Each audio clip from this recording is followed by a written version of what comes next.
Hello, everyone. Thanks so much for joining us tonight. We're still just 1 minute before our scheduled start time, but I thought I would bring you all in so you could get comfy in your Zoom seat before we get started.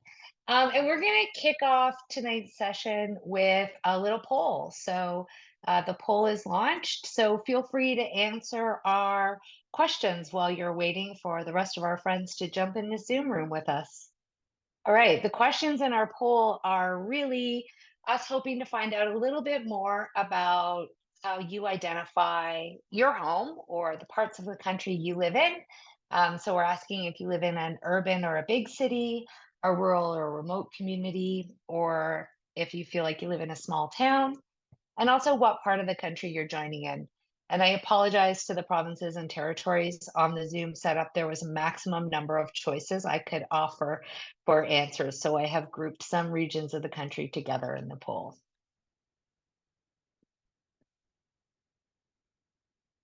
I see we have answers to, oh, wait, we do have answers to questions 1 and 2. Okay, it's 7:31. Everyone, thanks so much for joining. I guess that's the giveaway. I'm in Eastern Standard Time today. That's why it said it's 7:31. If you're joining from Pacific or Western parts of the country, of course, it's a different time zone. And also, if you're in Atlantic Canada, you've probably got a different time zone as well. My name is Ange Valentini, and I work with the Pan Canadian Voice for Women's Housing. And I am really excited to be here tonight, partnering with our friends with Women Transforming Cities and Progress Toronto. But just before we get started, I'm going to turn it over to Salmon while I'm letting some more folks join the room for a land acknowledgement. Over to you, Salmon. Hi everyone, my name is Saman, and I'm calling in from the Dish with One Spoon territory, also known as Toronto. Canada is home to more than 630 First Nation, Inuit, and Métis communities, which represent more than 50 nations and 50 Indigenous languages. I will acknowledge the land that I'm situated on here in Toronto. So we want to begin by acknowledging that we are gathering today on the traditional territory of the Wendat, the Anishinaabeg Nation, the Haudenosaunee, the Chippewa, and the Mississaugas of the New Credit First Nations. And that Toronto is home to many diverse First Nations, Inuit, and Métis people. And as we meet here, we want to renew and strengthen our commitment to reconciliation based on respect, partnership, and action to build a more resilient, equitable city and country. And I want to also share in the chat a really great resource, nativeland.ca. And if you're not from Toronto, please share you can look up whose territory you're on and what kind of treaties govern where you're calling in from. And if you can share that in the chat, if you do know, that'd be really great to have a better understanding, again, of where everyone's calling in from.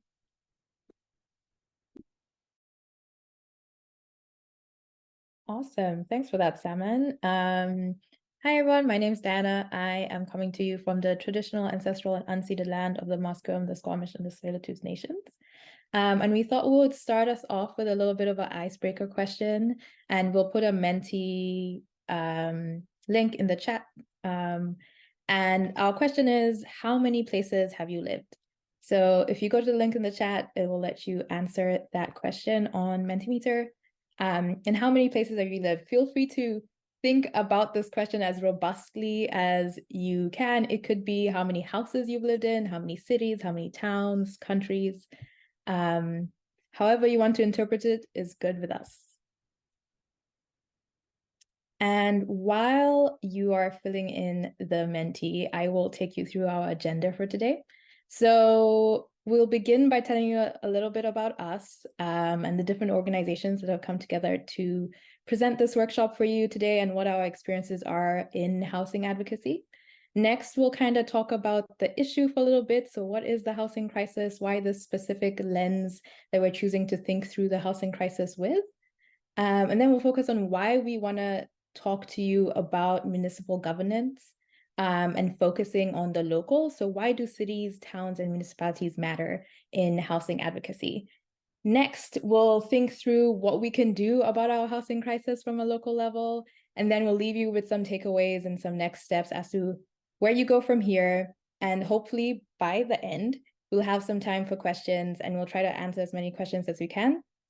We might not have time to answer questions as they come up within the workshop, but feel free to put them in the chat and we'll try to get to most of them towards the ending of the workshop. Okay, now let's go back to that Mentimeter to see what our responses are.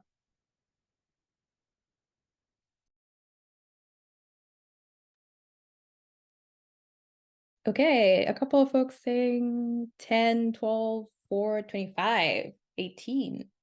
Okay. Someone in the chat saying 100 in their entire life. That's a lot.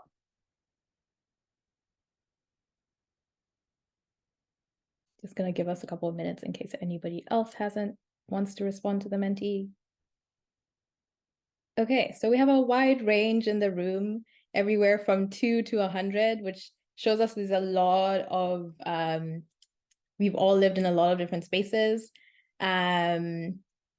I'm wondering, do we have another poll for this? I'm wondering how many of these moves people have made are because of an eviction or a precarious housing situation.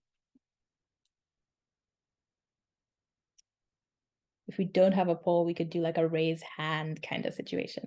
I think we were going to go for raised hands on that one. Okay, so if you've ever had to move because of an eviction or precarious housing situation, raise your hand. Okay, so a lot of people in this space.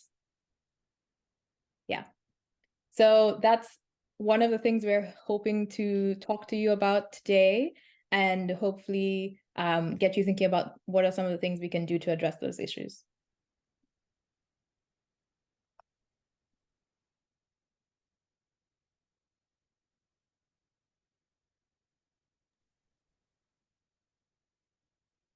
All right, so there's a few of us here from a couple of different organizations. Like I said in the beginning, I know a few folks have joined the workshop since I introduced myself. My name's Ange Valentini, and I'm with the Pan-Canadian Voice for Women's Housing. And I work on the She, They, Us Making Room in Housing campaign.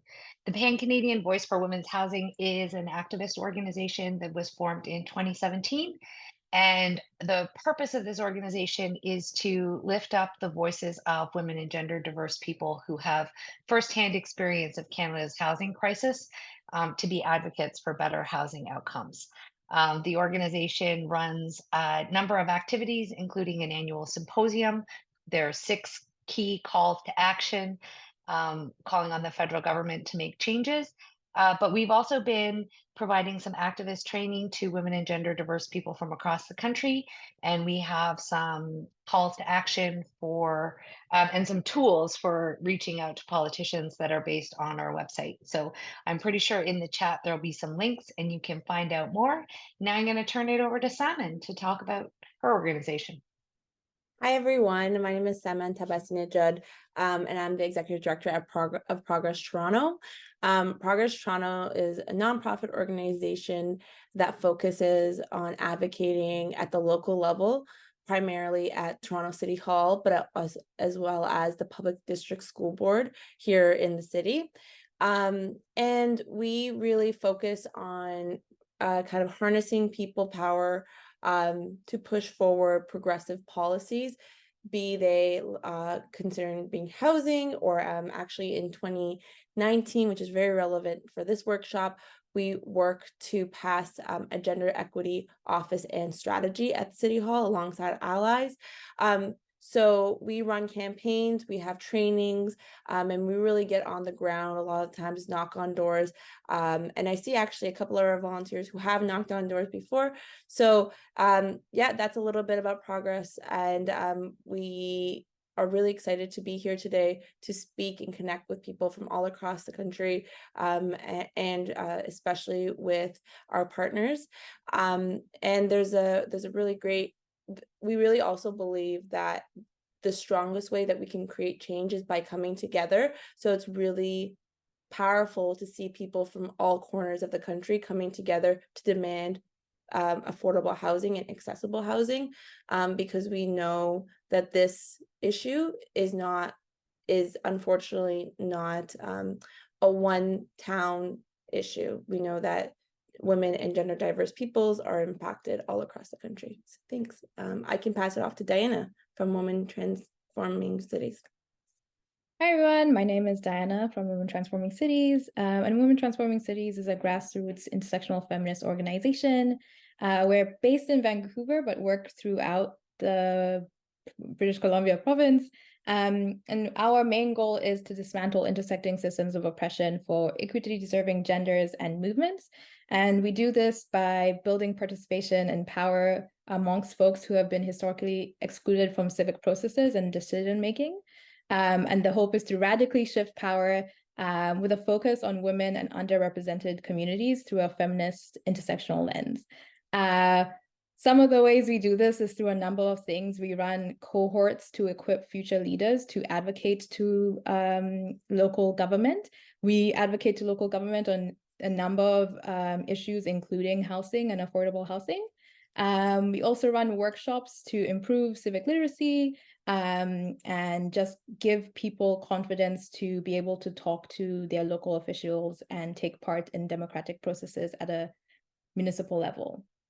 So that's a little bit about us, and we're just very excited to be with all of you here today to talk about housing and how we can improve that specifically for women, girls, and gender marginalized folks.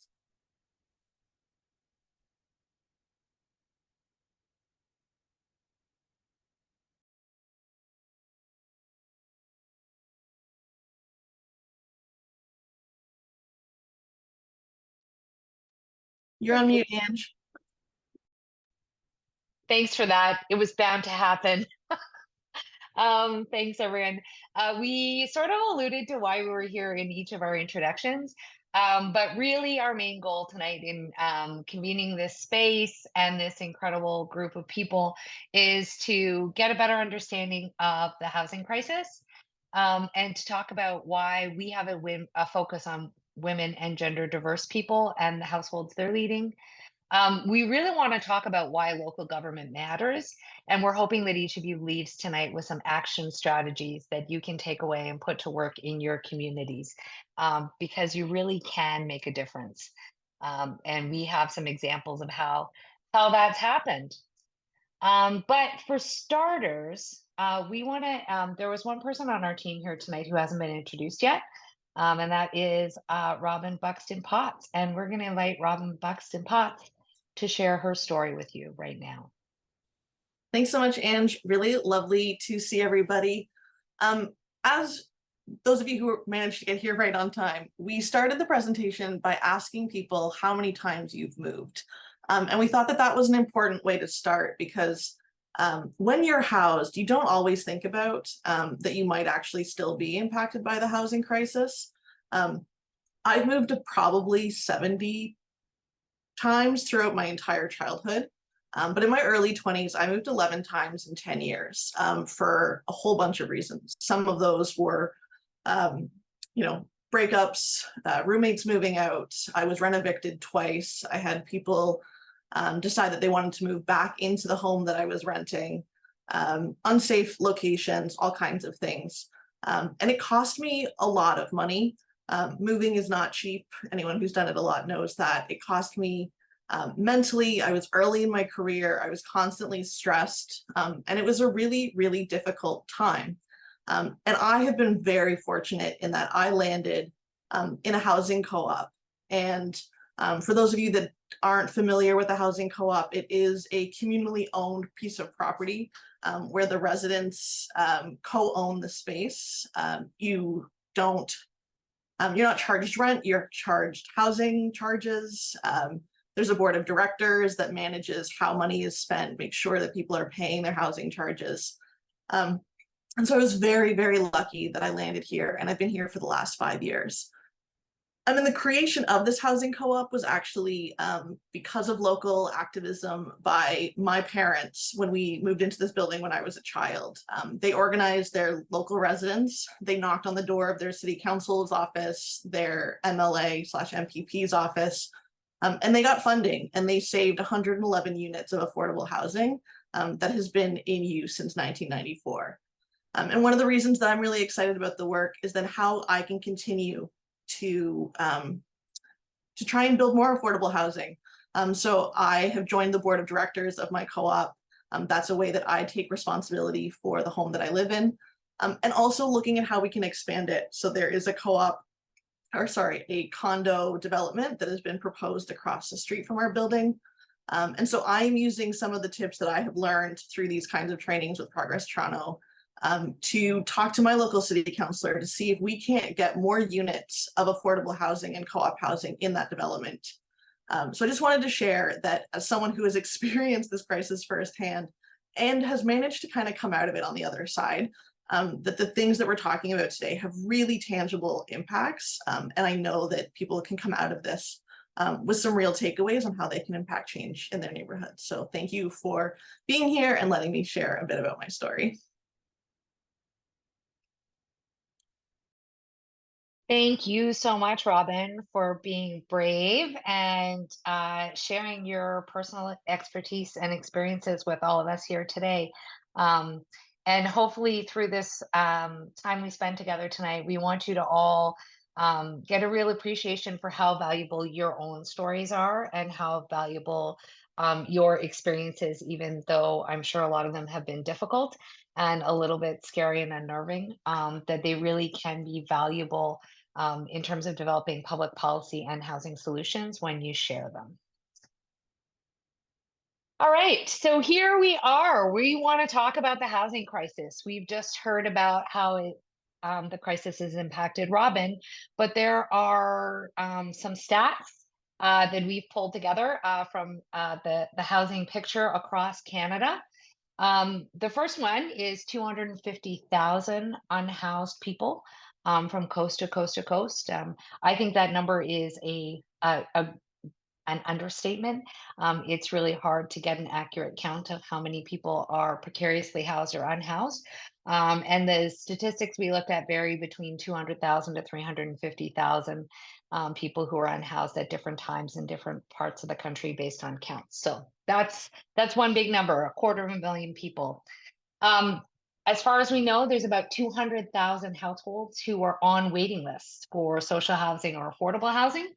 But if you've ever tried to be on a waiting list for affordable housing, you'll know that we don't really have coordinated lists across the country for how we keep track. Like every individual co-op has their own list, and different provinces, territories, and towns maintain their own lists.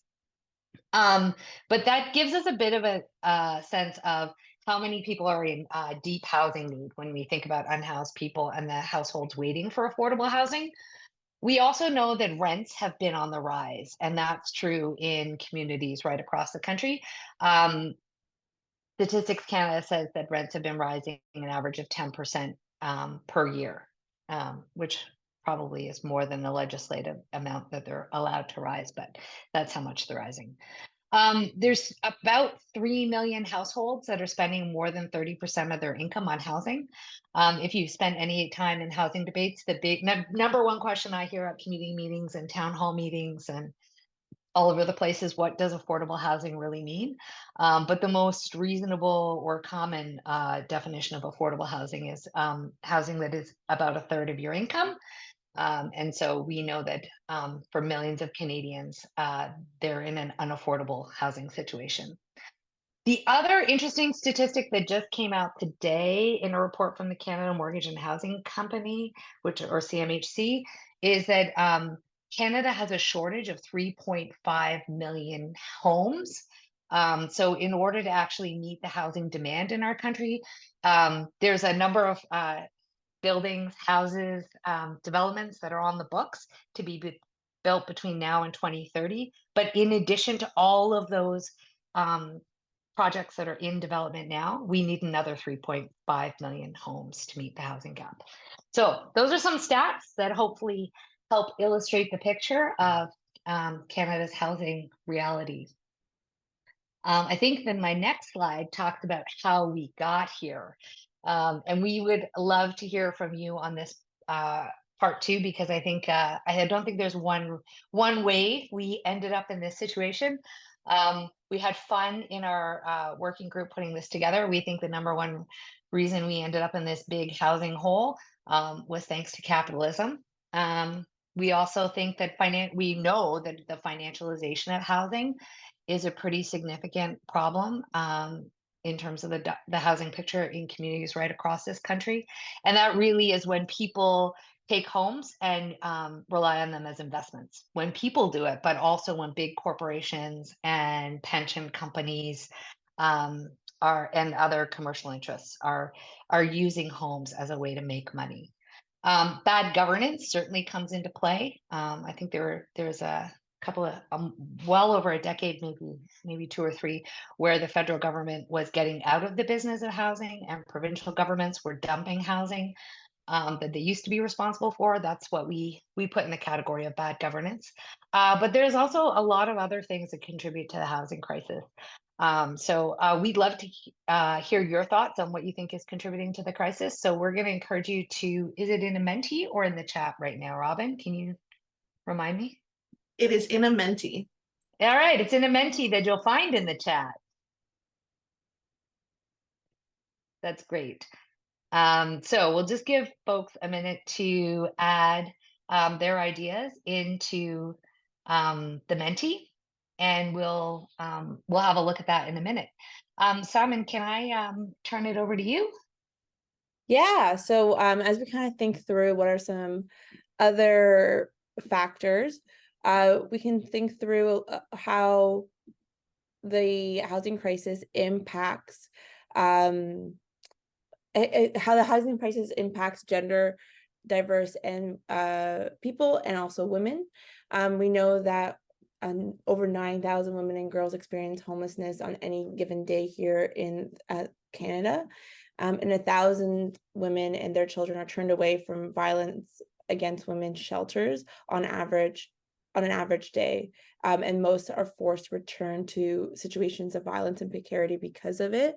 And you can imagine that all of these numbers are, again, like Ange said, understated, because there are tons of people who know they can't get into housing shelters. We kind of hear it on the news every single day that shelters are full. So there are tons of people, tons of women and children who don't even try to leave those precarious and dangerous situations.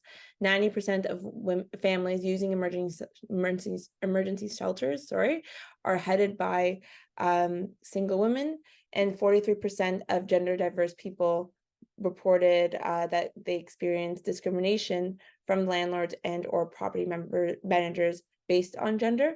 And that last statistic kind of illustrates the first point where Andrew's talking about the financialization of housing. We're in a housing crisis, and unfortunately, many of the systems that govern it do not see or act like housing is a human right, and this causes there to be discrimination, because it's seen more as a good that people are selling, and they can decide who and who not to sell to. Yeah, and I think that perhaps we are going to go to the Menti slide.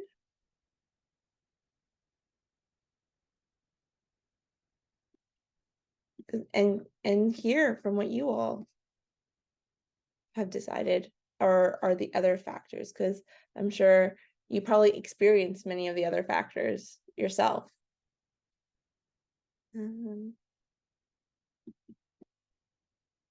Yeah, great. So we have here financialization, poverty, that's a really big one. Wages haven't gone up, governments passing the buck. Yeah, we constantly hear, municipal governments passing the buck to provincial governments and passing the buck to federal, back and forth. It's like ping pong. Ignorance. Yeah, land values. There is a whole, like, similar to the capitalism financialization, this idea that holding land values and not building housing on it is more profitable. The lack of tenant protection, absolutely, like Ange mentioned, the fact that on average, rents are going up by 10% makes it clear that there aren't enough tenant protections or rent rent control protections. Loss of national housing programs, lack of actions. Disability is definitely a piece of that. Housing is not being made often with that with the viewpoint of accessibility. And then on top of that, we know that disability payments, if someone has to leave their job because of disability, we know that those rates are very low. And single family homes, I guess that's what you're and that is a little bit about zoning that I'm sure we'll be getting into shortly. So I'll pass it off to Ange. I just want to jump in because one of the things on that slide, if we can just go back to the Menti for a second, Robin, was land values. And I think a really important point that I wanted to make when we said, how did we get into this crisis, is that there are obviously millions of Canadian households that are experiencing firsthand the impacts of Canada's housing crisis, but there are a lot of people who are profiting from Canada's housing crisis.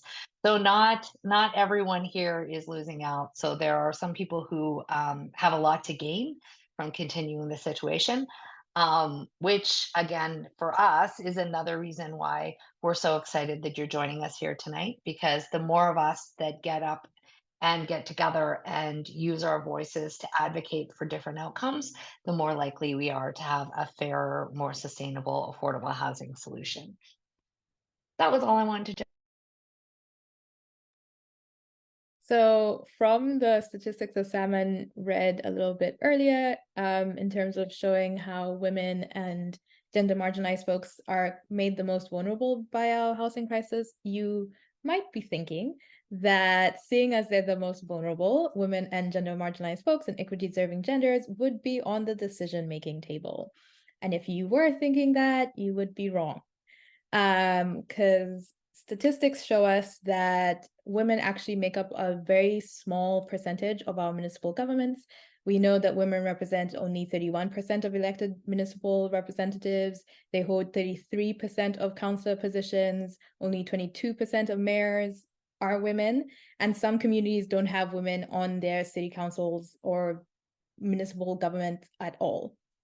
So this is showing us that one, not only are women and equity deserving genders made most marginalized, they're not even at the point where we're being able to make the decisions to be able to solve some of those solutions, which isn't to say other genders cannot help in creating solutions that would positively affect women and equity deserving genders. It's just to say it would probably get there quicker and faster if we had folks at the decision-making level. And a really great example of this is what's happening in Toronto with Olivia Chow. Salman, do you want to talk about that?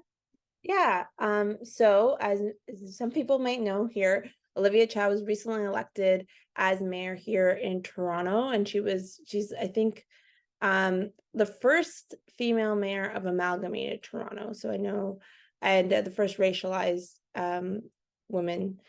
And one of the first acts that Olivia Chow did when she was elected was to declare an epidemic of intimate partner violence in Toronto. This was, some people might think that this was, or some people might think that this was already declared, or it doesn't need to be declared, but this is something that advocates have been fighting for many, many years. And Olivia Chow, being a woman mayor, was the first mayor who really championed that. And paired with that is the fact that this housing crisis does disproportionately impact women who are and gender diverse people who are experiencing intimate partner violence. So this is an example of what Diana was speaking about, how when you have more women in positions of power, especially those who've kind of ran on and are very vocal about championing the issues that impact women and gender diverse people, you can get results.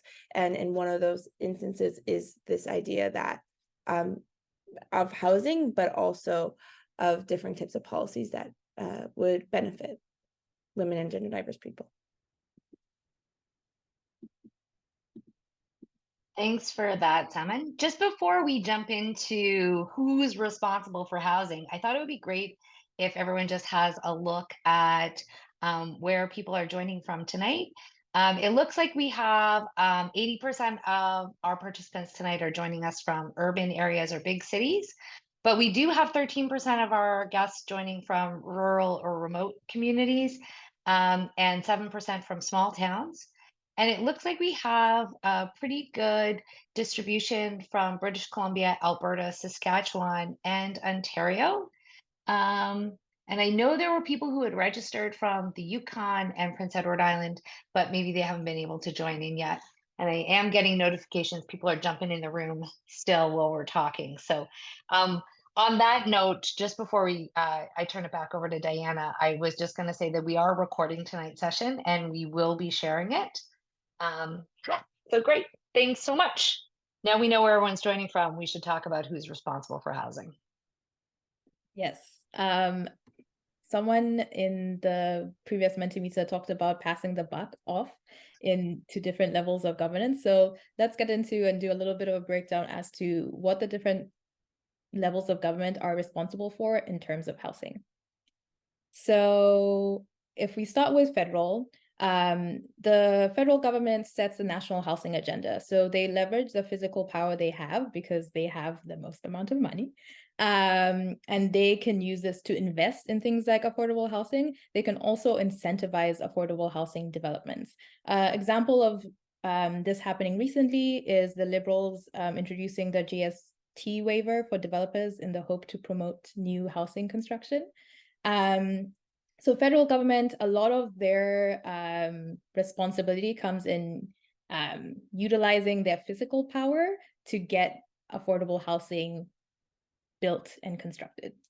And then if we move to the provincial government, these are the folks that we often talk about when we're thinking about affordable housing, especially when we're thinking about renters. So they're in charge of a lot of things, and they have the ability to fund and invest into affordable housing. They also hold land use and zoning power, they oversee building codes, and they control rent regulations. So just to break that down a little bit more, the province can set province-wide policies that target affordable housing development and density. So your province can say, can set targets for how much housing they want to be built in the province. They also have zoning power, and this kind of overlaps with municipal government in that the province gives power to the municipalities and dictates how municipalities can then enact zoning bylaws. And then the province also is responsible for things like rent control and vacancy control, decontrol, and they can help strengthen the rent control as well as not strengthen it. And they are also really important in terms of setting the tone for the appeals process when it comes to evictions. And next we have municipal governments, which is what we're focusing on here today. And they enact zoning bylaws. They also are in charge of levies and waivers for development fees and taxes. They approve construction, and some cities will have their own housing programs. And so to get into some of that a little bit more as well, municipal governments can choose to waive levies for housing to make housing, to incentivize more affordable housing to be built. And some of the cities like Toronto have subsidized housing programs. So municipal governments have a lot more power than most typically think of, especially when it comes to housing. So it's incredibly important that we focus on them in our housing advocacy. They're also in charge of things like shelters and respite services. So when we're talking about temporary housing, municipal government has a lot of power there.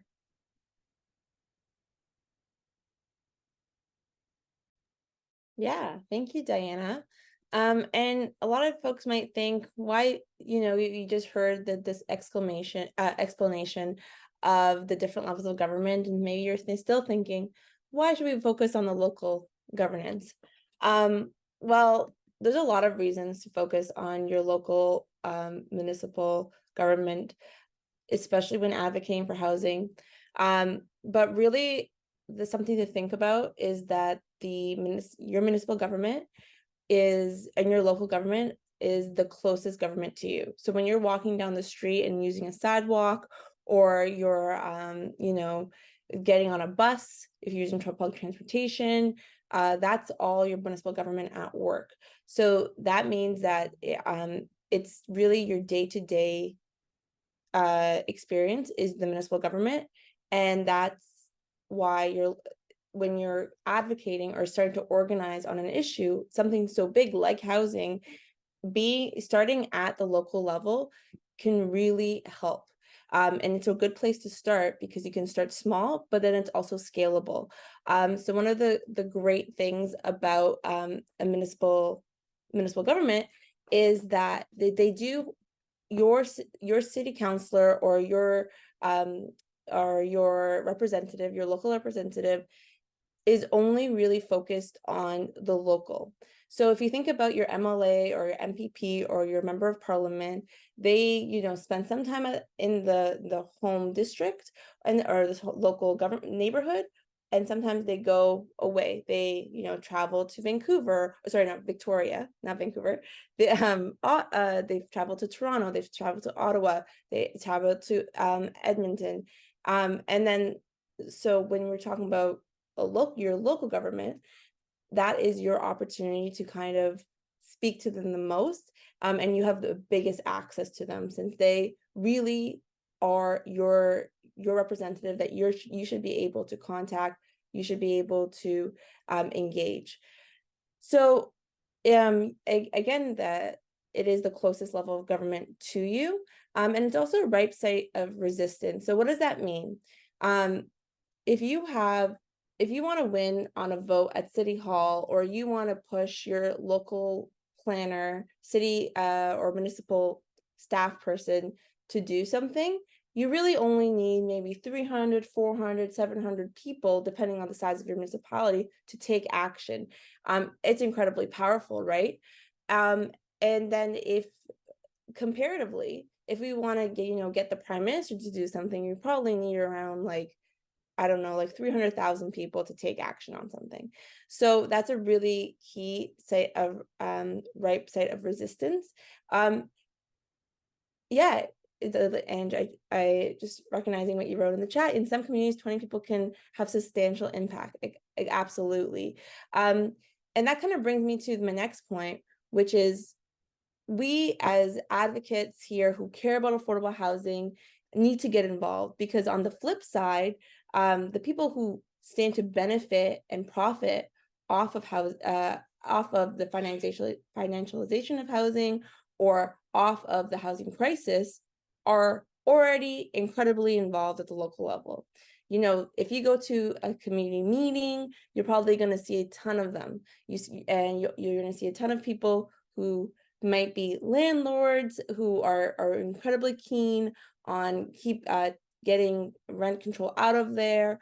They're incredibly keen on making evictions easier, or you might see people who just don't want more housing to be built, so more affordable housing to be built. So we need to, as a community, kind of come together and have bring 20 people along to those community meetings, and then to push back.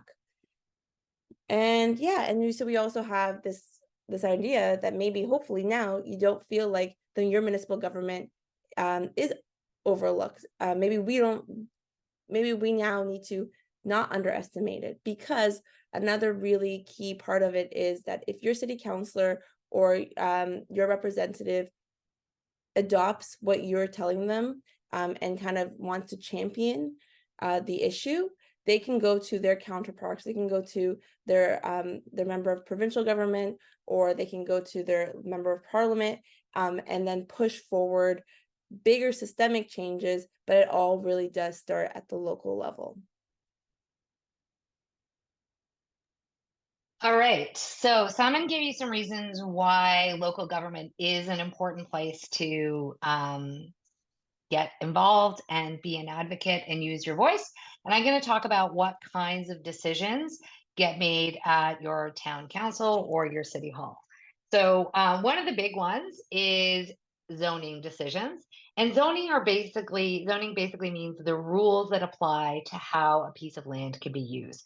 So is it allowed to be an industrial site? Can you have a factory there?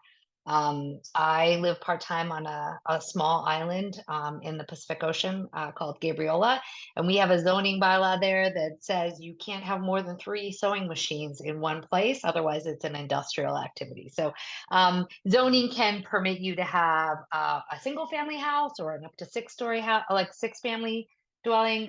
Those are the kinds of things that are captured in zoning. And decisions about zoning are always made locally.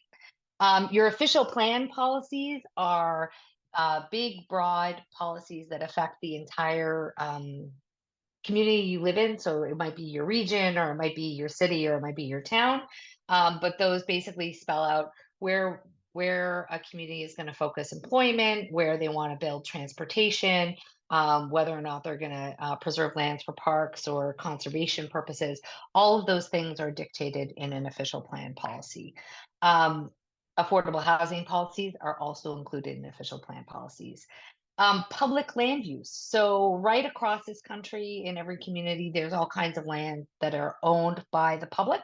Sometimes it's owned by the federal government, sometimes it's owned by a provincial government, but there's also a lot of lands that are owned locally by our local governments. And it's at City Hall or Town Council where those decisions are made. Shelters, Diana touched on this earlier, but where a shelter is located, how many shelter spaces might exist in a community, and what are the rules? Is it a harm reduction facility? Is it a completely clean and sober dry facility? And is it located close to transit, or is it far away? Or like we saw in, there used to be, well, before Toronto was an amalgamated city, North York was its own city, and the mayor for a long time at that time was dead set against having shelters in North York. And so you see the impacts of that when affordable housing issues get pushed into other communities because your city council is opposed to things, which goes right back to the thing we saw on the NIMBY, on the causes of the housing crisis, was NIMBYism, one of those. That's where those decisions come up. There's also funding decisions that are made at city councils. So in communities, in lots of cities, there are grants to community-based organizations to take action on issues, or to not-for-profit housing providers to provide services. So those are all important decisions. There's also grants that fund community organizing and activism. I live in Vancouver, and there are all sorts of like small community grants that go to fund community groups to do things like provide community kitchens or community gardens, and also to seed organizations that are helping people have a voice in other important decisions at City Hall. The other one that isn't as common right across the country from coast to coast to coast is city-owned housing. But in some communities, the city actually owns and operates housing. In Toronto, that's under the guise of Toronto Community Housing, which is a roll-up of a bunch of legacy smaller housing initiatives that started in these communities that are all combined into Toronto these days.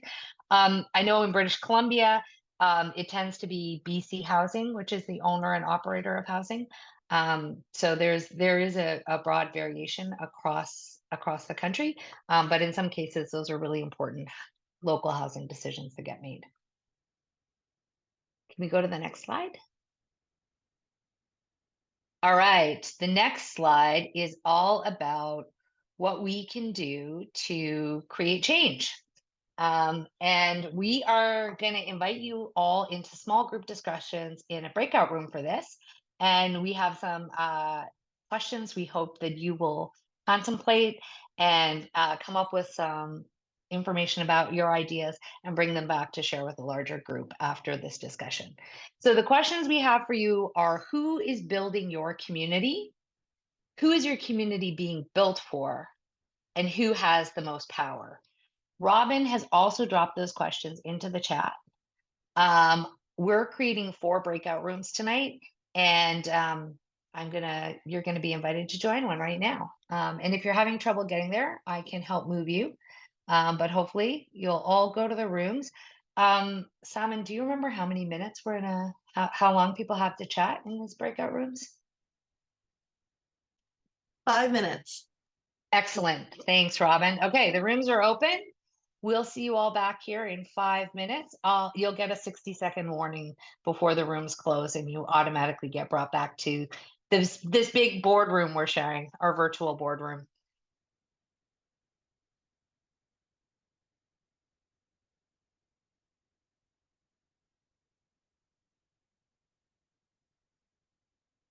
There is also a Menti, so we'll be collecting your responses to the discussion questions when you come back.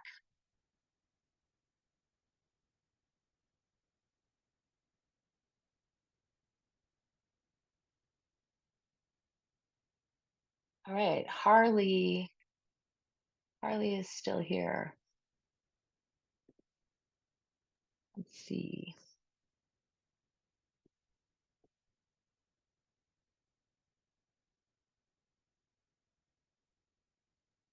Nice work, everybody. All right. Thanks, Yeah, everyone.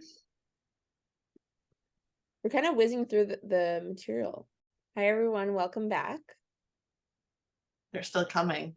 Oh, yes. Yeah, Back. They will close in they get a few 45 seconds. 42.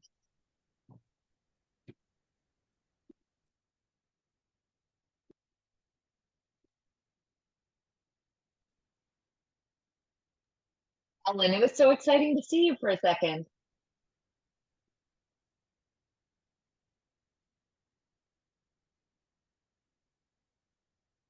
Hi. Oh, I love it. People are really keen and they're still chatting a lot.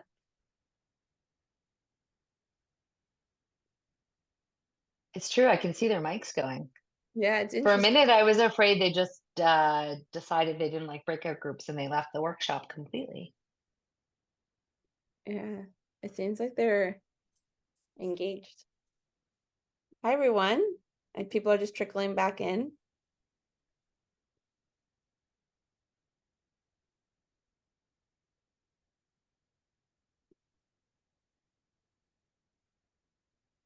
Welcome back, everyone. Hi.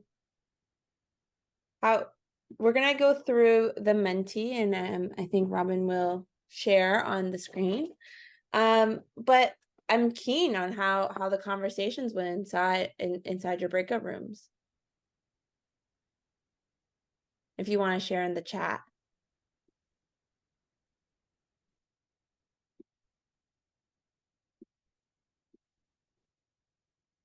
Okay, I see a thumbs up. So one of them, for Monique, it went well, hopefully. Great. Okay, so the questions were, who is building your community? Who is your community being built for? And who has the most power? So it seems like one group wrote, building whoever the government enables, resident associations, private developers. It's built for cars, rich people, and most power. The people with the most power are C above, which I totally hear you. Yeah, and that's exactly what I think a lot of people will likely get to. Just reading the chat. Heather shares that they only got to the first question. That's okay.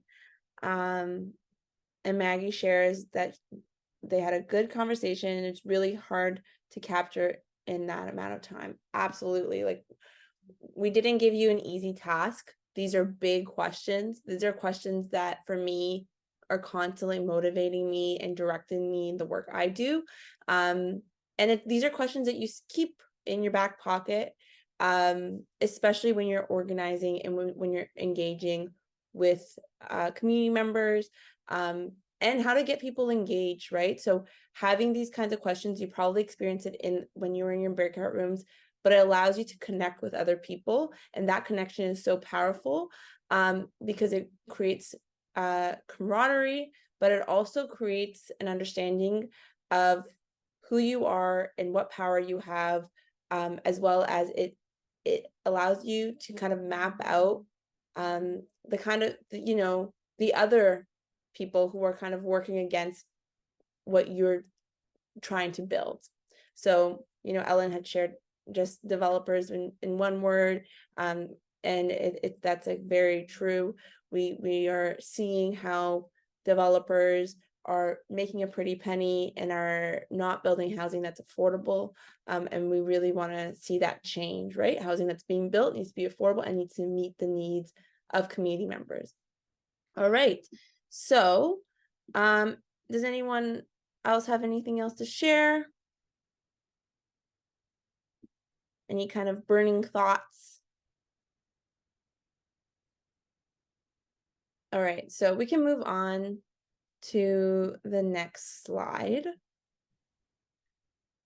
which very much fits in well with what you've all have already identified in the last section, which is that unfortunately, maybe I'll ask a couple questions and people can share in the chat or raise their hand. Yeah, we are always trying to think through what power is, who has power, who doesn't. And you know, a quick show of hands, how many people have millions of dollars to hire like an army of lobbyists to go to your mayor and city council or town council to advocate for affordable housing for you?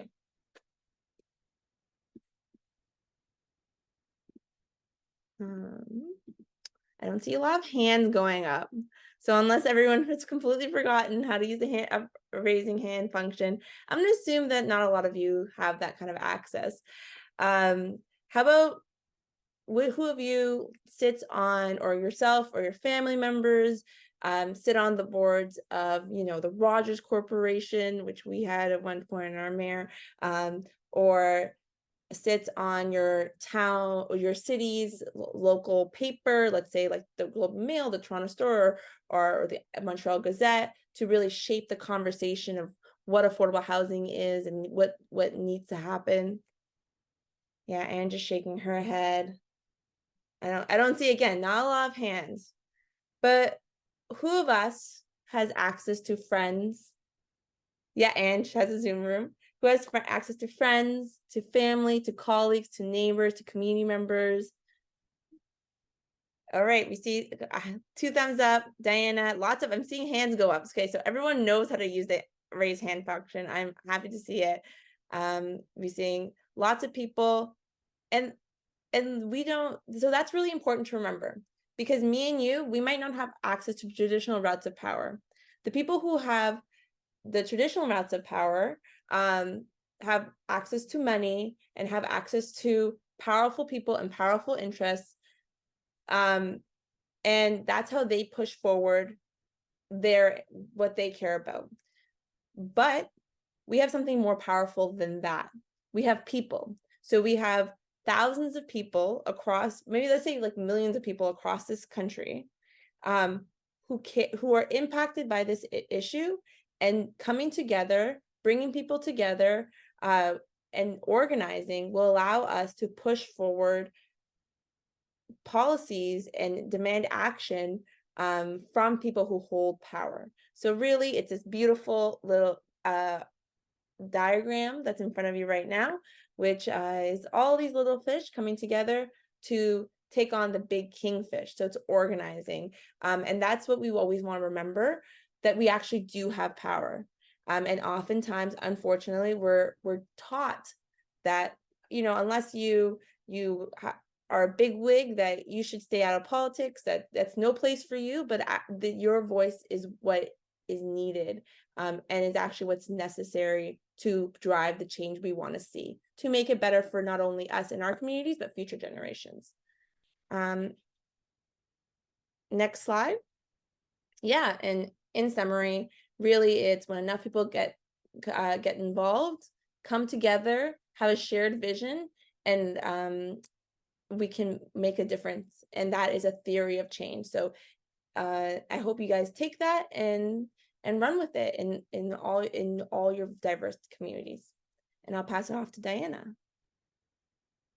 Thank you for that. So in the spirit of getting organized, here are some ways that you can have a say in housing advocacy at a local level. So in terms of some of the community-facing opportunities for you, you can run petitions. You can gather signatures and submit them to your council or your municipal governing body.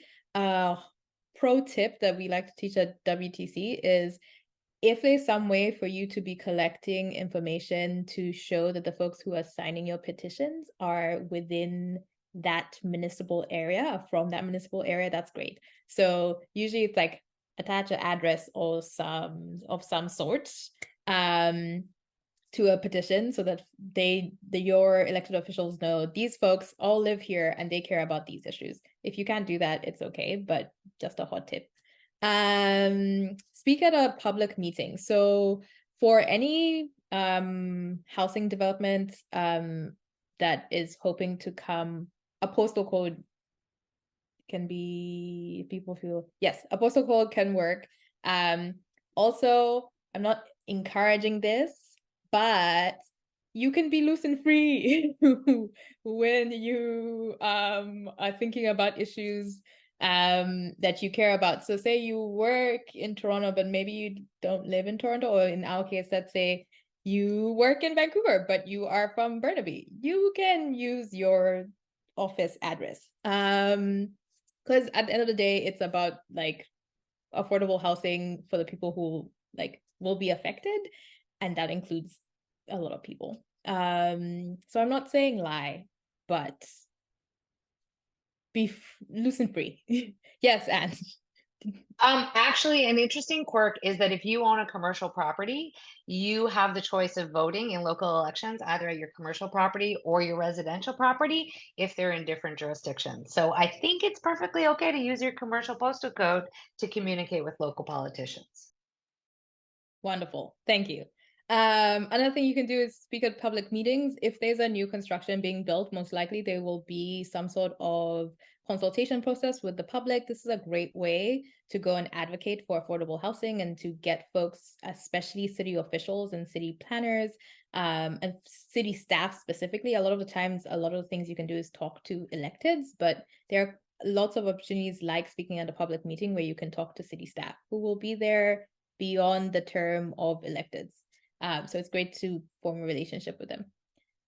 Also, you can hold a protest outside of City Hall or Town Hall, and this can be a really effective way to demonstrate how people in your municipality care, how much they care about affordable housing. In terms of City Hall facing options for you, you can email politicians and city staff. You can also meet with them, and you can call them. One of the best things about municipal government is that they are so close to you. Ideally, they should be on the bus with you, on the train with you. They should be people that are extremely accessible to you, more so than any other level of government. So you should feel free to contact them. I know it can be a little bit scary and daunting, but it's such a vital part in making sure that we are voicing our opinions, especially when it comes to affordable housing. Also, your local elected officials, they work for you. They are elected by you, and their entire job is to be thinking about how people are living in these cities and spaces. So never think that you're taking up too much of their time. They kind of are there to listen to you. And with that, are we putting in a Menti, Robin? Yes? Not yet? Okay, we are in the chat. We put a Menti link in the chat, which should ask you a question about other ways you can get involved in terms of having your say at a local level.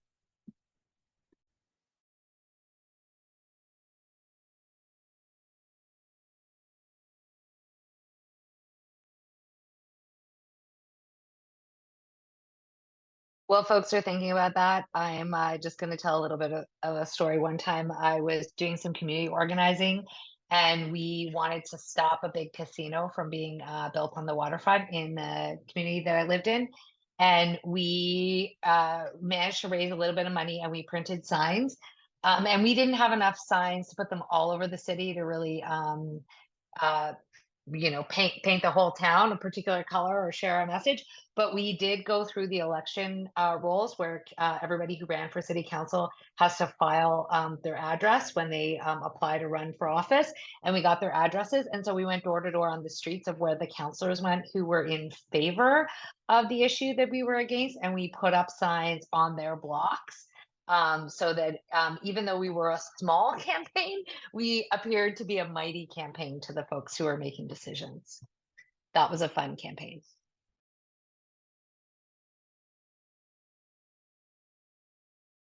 Yeah, the No Casino campaign is incredibly inspiring for any, and it's really like a David and Goliath, a good show of how effective community organizing can be. Just to name some of the things that we're seeing in the Menti, folks are saying other great ways to get involved are talking to your neighbors. Yes, community organizing is also all about building community. And so getting in touch with your neighbors is critical to be able to kind of share some of your concerns and then come together to organize at a larger level. Also, phone banking with local organizations, letter writing campaigns are fantastic. Facilitating people's ability to participate in actions, offer food, childcare, transportation. Yes, that's such a important one. A lot of the time we think about community organizing as just like wielding power that is built, but also taking care of your community so that you can continue to wield the power you have built is extremely important. Okay, with that, thank you so much for participating. We shall go on to the next slide.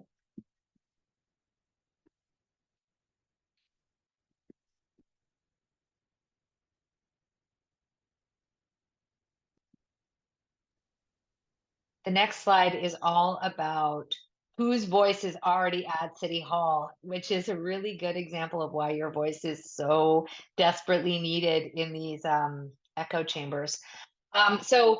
It's kind of amazing. In the city of Toronto, there's a lobbying bylaw and there is a lobbyist registry. So it means that regular citizens can go online and see who's been at City Hall talking to who about what. And that's where the data in this slide comes from. Unfortunately, the city of Vancouver doesn't have this kind of lobbyist registry. In Montreal and Quebec City, they certainly don't have a public lobbyist registry that I know of yet. I don't think they haven't got one in Halifax. There's lots of places where this hasn't been adopted. Part of that is it costs a lot of money to run this, and the lobbyists don't want it. So the people who are showing up to influence the rules would rather not have this. But what's really powerful about this slide is you can see there's that it's almost as big as a Pac-Man, if anyone is old enough to remember a Pac-Man like me. But those are all of the conversations that are happening that are registered with the lobbyist registry in Toronto. That's like just about 60% of those conversations are about planning and development. So everything in the planning and development bucket would be like your zoning discussions or your official plan policies or your rental housing protection policies and whether or not they apply to your rent eviction project that you're working on. All of those things fall into the planning and development category. How much of a contribution does a developer need to make towards community benefit agreements, whether that's improving parks or public spaces or funding affordable housing or the local community center, all of those things. And even in all of the rest of that, the other 40%, there are still things there that sort of fall into being related to housing and who's creating it, where it's being created and for who, because we have building permits in there. And yeah, also some economic development and licensing issues. So anyways, there's a lot of folks who are showing up at City Hall to lobby. And if you think back to the slide that Simon showed with the fishes, there's some big fishes with crowns, and that means we need more of you and me and all of our friends to show up and share our experiences at City Hall. Did I leave anything out of the lobbying slide? Diana or Simon, feel free to jump in. Yeah, I just to add one more thing, I think it's really important, as much as we're talking about lobbying here, also just at even without lobbying, like folks who have a lot of money for lobbyists, like wealthy landlords are showing up at city council every day. every day. They are showing up at most public meetings. And it's really important to remember, because when we don't show up to talk about affordable housing, they show up, and that's who's listened to, and that's who our city officials are saying, okay, that's who shows up. This is what they want. I am helping the residents of my city. So it's really important that we show up almost in like hordes at to the same intensity, just to make sure that there are voices there that are talking about housing, and housing affordability is incredibly important.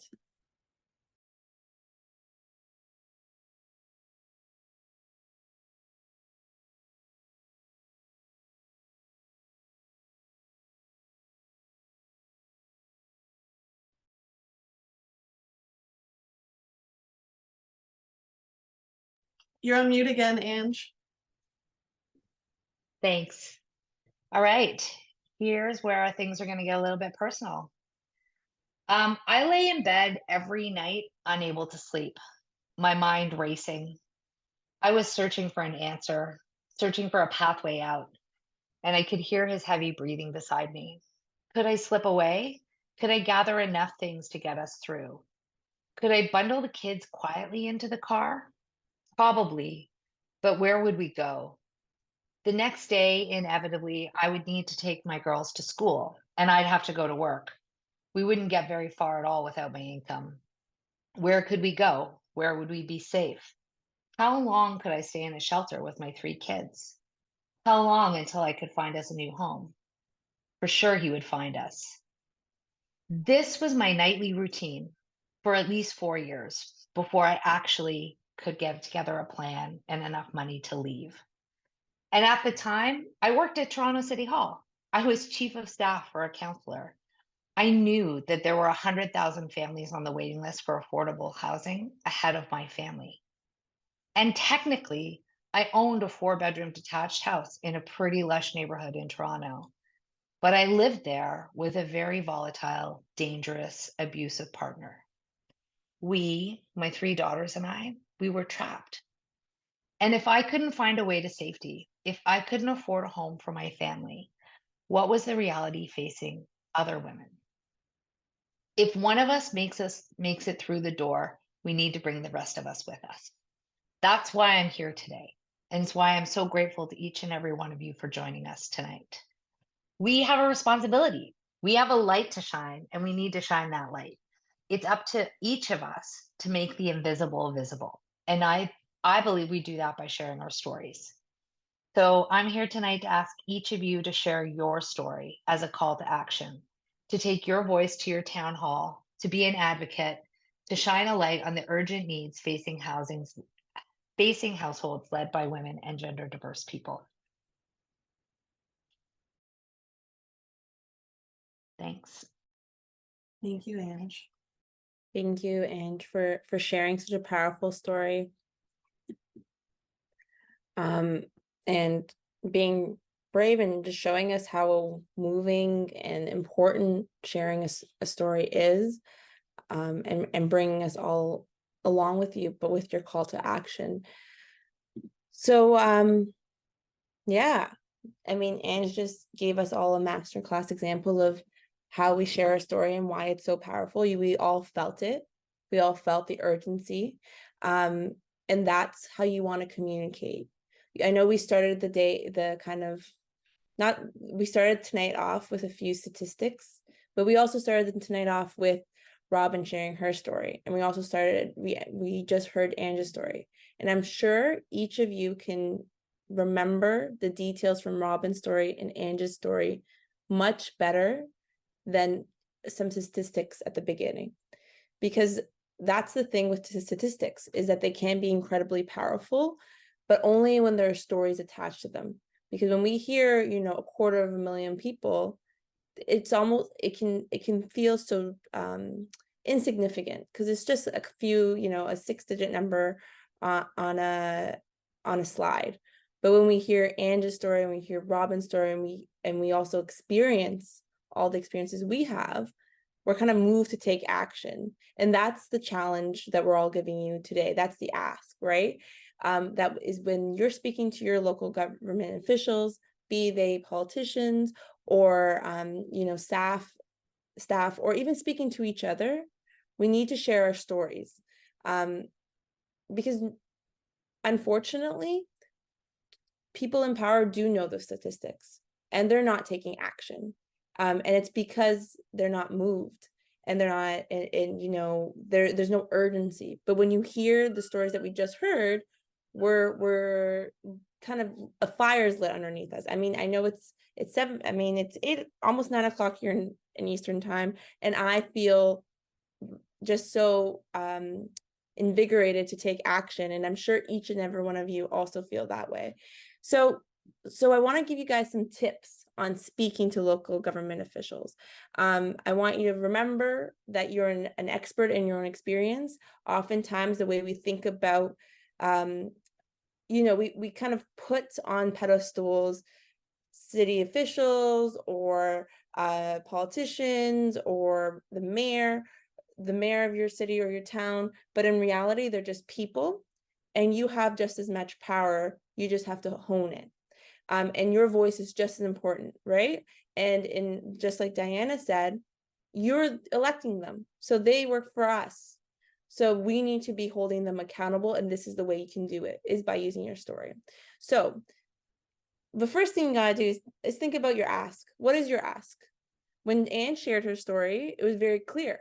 The ask is for us to use for her to motivate us to use our stories so we can all come together. And her ask was, when one of us gets through the door, we have to bring the rest of us with us, right?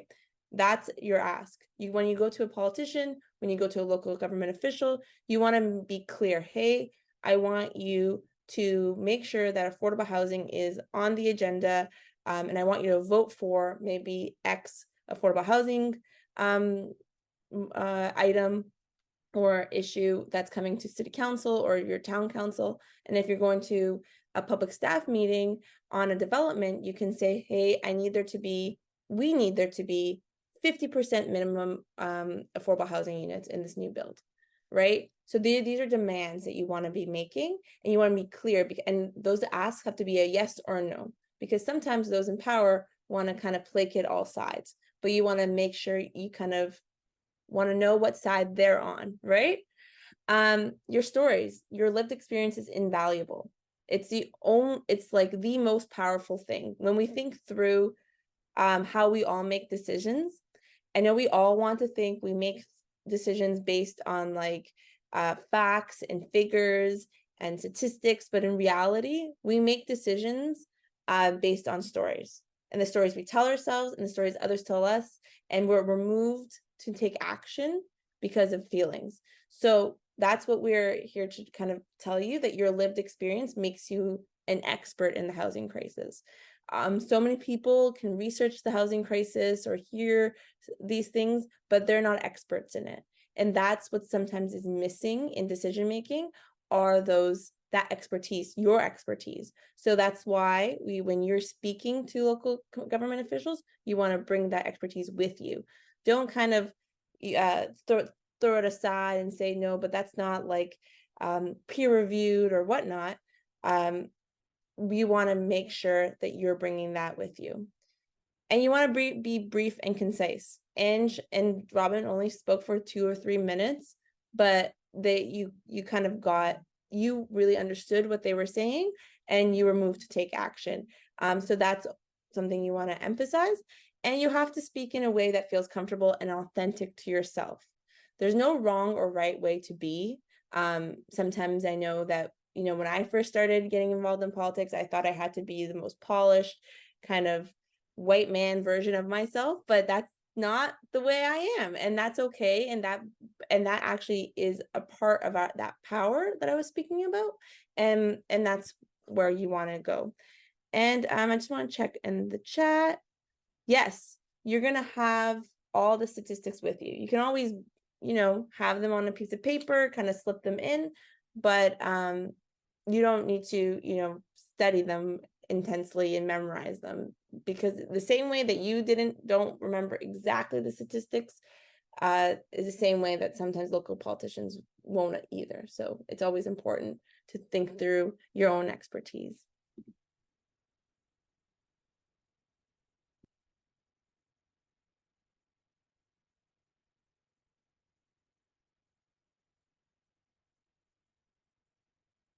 And just before we go to what's next, if I can just jump in to follow up with Simon's point, your story is the most powerful tool you have in your toolbox for getting your friends and neighbors to join you. It's also the most powerful tool you have for getting the attention of your mayor and city councilors. Also, your MPP or your minister of housing or the premier. The stories really do make a difference. They're also how you're going to catch the interest of the local news, which may be another way to get the attention of your politicians. Um, but it's really, yeah, your story matters, but you also need to build a team. So don't go alone. So even if your team is somebody who you know from across town who maybe can't get out but can join a city council meeting in a Zoom fashion, that's really powerful. I'm in another group where a group of parents were all from different parts of different communities willing to go to a a school board meeting with another mom who was trying to get access to services for her kids. So in this modern world, there's lots of ways you can participate that don't necessarily mean showing up in the room, but don't go alone. Make sure that you bring a team because it's really scary when you share.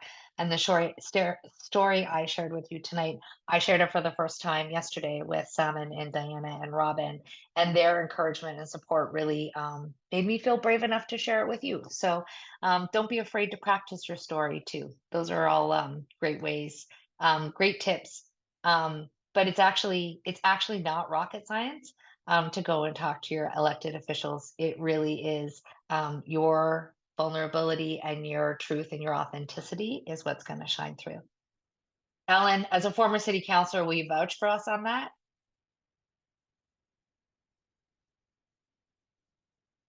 Oh, can I unmute?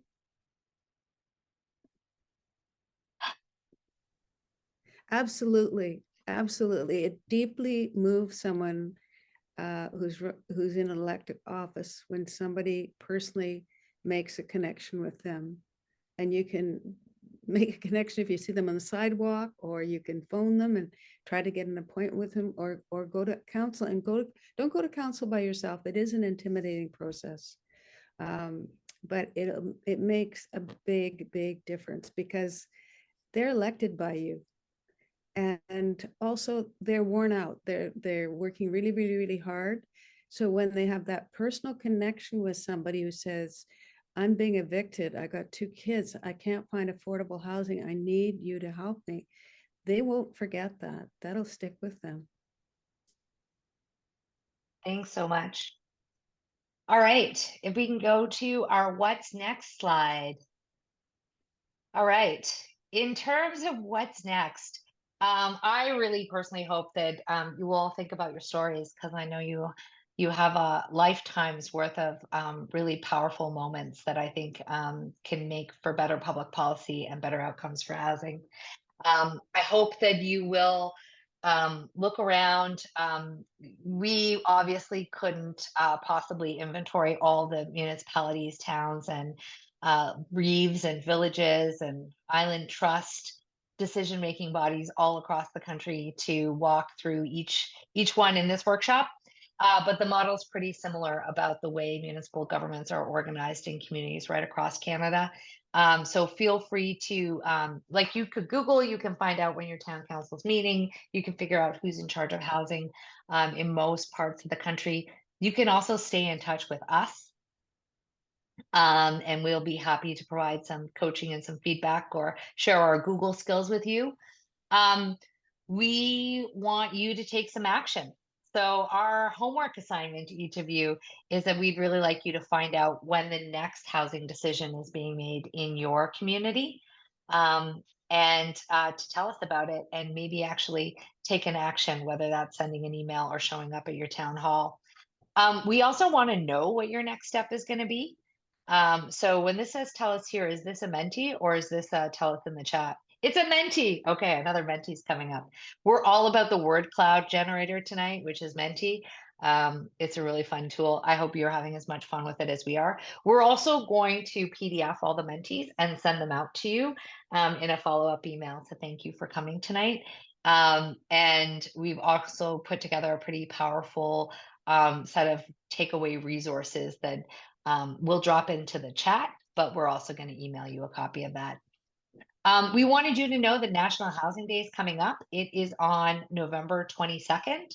That gives you about 6 weeks for you to organize an action in your community. So that might be having some friends and neighbors over for a coffee. It might be making a little flyer. It might be going to your neighborhood Facebook group. Does everyone have a neighborhood Facebook group? I feel like I have 3 or 4 in the community I live in. But maybe spark up a conversation. There are lots of ways you could take action for National Housing Day, but we'd love to hear your ideas and know what you're doing. We also want to stay in touch with you. And like we mentioned at the beginning, there's 3 organizations that came together to put this event together tonight. And we're all interested in building relationships with you. And then we've got more training coming up. So if you want to deep dive, if you are in the Toronto area, or even if you're not, you can learn a lot from Progress Toronto's training series. Simon, do you want to just run through what topics you're covering? Yeah, I did share one in the chat right now, but Progress Toronto has a set of free trainings going on during the fall, and I'll post it in the chat. We are actually just tomorrow, we're having a Fighting for a Greener City. It is going to be led by the Toronto Environmental Alliance. If you're interested in like what cities can do or what municipalities can do to make your city more green, it's going to be a great workshop to kind of outline potential like local steps that local governments can make to mitigate against climate disasters. We will have a City Hall 101 that's focused on Toronto City Hall, but we've had people from all across the country join, even some parts of the US, because so many municipalities work similarly. And that's going to be next week on Tuesday. We will have a City Hall watch party and discussion. Like Ellen said, watching City Council alone is not fun because it's super confusing and there are a lot of technical words, but we'll be there if you are interested to kind of share who's who and what's what and what the procedures are. And we're also going to, on November 21st, we will have a free training on building power with your story. It's going to be led by an expert storyteller, Amara Pasian. I'm not sure if folks know, but she actually leads 350.ca.org, 350.canada, sorry. And she has done the training for us in the past. And it's honestly, I learned something every single time I watch it or interact. And it's an opportunity to kind of learn what are the elements of a good story and learn how your story can be as powerful as Robin's and Ange's. So I invite you all to come along. Thanks, Simon. Pan Canadian Voice for Women's Housing is also offering skill sessions. They're not actually life skills, but you could use them for life skills. We're going to cover power. We're going to teach you how to be a trainer so you could train other activists in your community. We're also doing a deep dive into public narrative, which is a 2-part version of the training that Amara is delivering. And we have honorariums for women and gender diverse folks with lived experience of the housing crisis for participating in our 6-week training program. So if you want to check it out, there's a link in the chat. It'll also be in the follow-ups. Women Transforming Cities also designs and delivers custom workshops for organizations. Diana, do you want to say a little bit about that? I know we got 2 minutes to go. I know people are starting to drop, but I think it's really important to hear about this stuff. Sure. Yeah, we offer custom-made workshops on a whole range of topics, everything from intersectionality to also local government, understanding your local government foundational course. And we can make it to what your needs are. If you want specifically local government 101 with a focus on housing or a focus on climate, we can do that for you. We also host a watch council session for Vancouver. So if you're interested in watching Vancouver's local government, you can find more information on our website. Amazing. We also covered the fact that we need more women in the house, at the hall, at the table, when important decisions are being made. And when I say women, I mean women and gender diverse people, and all kinds of intersectional diversity at the tables where decisions are being made. So Equal Voice is a national organization that is dedicated to electing more women and gender diverse folks right across this country, whether it's at city council, provincially, or at the federal legislature. And they're running campaign schools right now, right across the country. So we'll share a link to sign up for that. And finally, if you want to hear some more powerful stories from women and gender diverse people who are being brave and courageous and sharing their experiences to change the outcomes of the housing situation here in Canada, we've made a podcast. It's hosted by former Vancouver City Councillor and public policy professor Andrea Reimer, and it's called She, They, Us, a podcast about making room in housing. There are 8 episodes in the series, and 5 of them are live right now. You can find them on the Pan Canadian Voice for Women's Housing website, but you can also find them on Apple and Spotify and Google Play for as long as that's around, and SoundCloud. So we really hope that you will hear those stories and that they get your mind turning about how you'll be able to share your story and be a change maker too. Thank you so much. I know some people weren't comfortable necessarily being on camera, so we're going to wrap up here. I'm going to turn off the recording, and then we're going to be like we are leaving the community meeting and we're standing in the hall, and we'll be happy to take some questions or have a chat. Yeah, thanks so much, everyone. It's really great to see you all. Thanks so much. Yeah, thank you all for joining. Thanks for coming, folks. Thank you.